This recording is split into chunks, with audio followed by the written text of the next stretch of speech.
بسم اللہ الرحمن الرحیم۔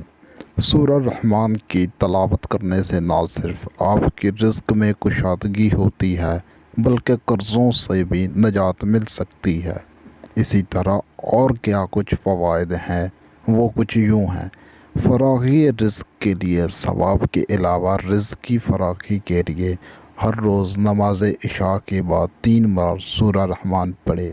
اول و آخر 11 مرتبہ درود پاک پڑھے۔ ہر روز عشاء 4 کی نماز کے بعد یہ وظیفہ بلا ناغہ پڑھنے کا معمول بنا لیا جائے تو رب تعالیٰ کے فضل و کرم سے کبھی رزق میں کمی نہ ہوگی۔ غربت و افلاس تنگ دستی دور کرنے کے لیے ہر جمعہ کو نماز عشاء پڑھ کر مصلی پر بیٹھ اول آخر 11 بار درود پاک پڑھے، درمیان میں 10 مرتبہ سورہ رحمان پڑھے، پھر رب تعالیٰ سے دعا مانگے اور کسی سے بات چیت نہ کرے۔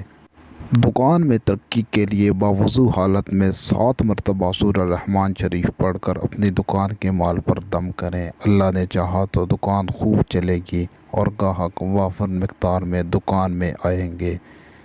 اللہ حافظ۔